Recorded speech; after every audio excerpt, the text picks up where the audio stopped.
भगवान श्री कृष्ण कहते हैं कि मनुष्य अपने भाग्य का स्वयं निर्माता है। ज्योतिष विद्या की गणनाएं व्यक्ति के भाग्य और सुख दुख के बारे में सूचना देती हैं। अगर देखा जाए तो व्यक्ति पूर्व में जो कर्म करता है उसका फल भाग्य के रूप में उसे देर सवेर प्राप्त होता है, यानी कि किसी भी व्यक्ति के भाग्य को उसके द्वारा पहले किए गए कर्मों का प्रतिफल कहा जा सकता है। कर्म फल कितने समय बाद भाग्य बनता है, इस प्रश्न के उत्तर को एक छोटे से उदाहरण के माध्यम से जाना जा सकता है।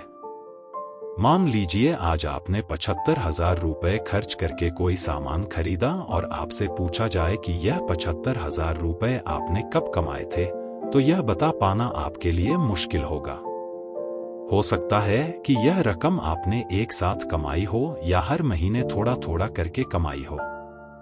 इसी प्रकार किए गए कर्मों को भाग्यफल बनने के लिए कभी कभी कुछ समय की आवश्यकता पड़ती है और कभी कर्म फल तत्काल प्राप्त होता है। यही विधि का विधान है।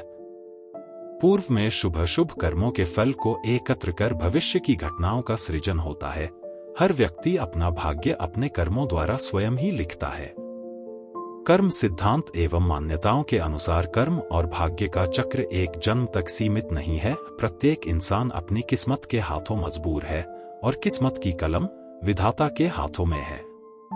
ईश्वर की यह कलम जो इंसान की किस्मत का निर्धारण करती है, इंसान के खुद के कर्मों पर निर्धारित होती है।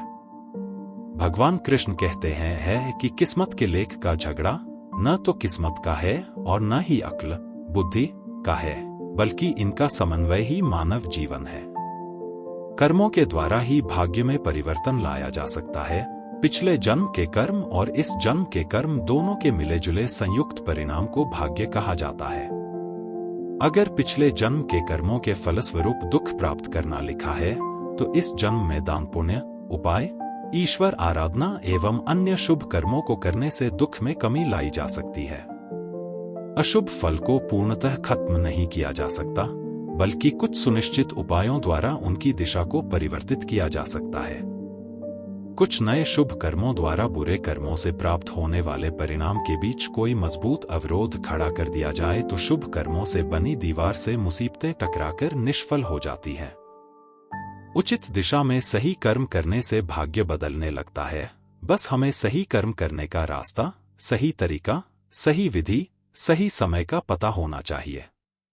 इच्छा शक्ति और दृढ़ संकल्प इंसान को रंक से राजा बन सकता है और एक अज्ञानी को महाज्ञानी। इसलिए अगर भाग्य बदलना हो तो सबसे पहले अपनी इच्छा शक्ति और संकल्प को मजबूत करें और सही दिशा में किसी योग्य गुरु के मार्गदर्शन में कर्म करें। निश्चित ही सफलता आपको प्राप्त होगी। मजबूत इच्छा शक्ति एवं दृढ़ संकल्प के द्वारा जीवन को निश्चित रूप से बदला जा सकता है।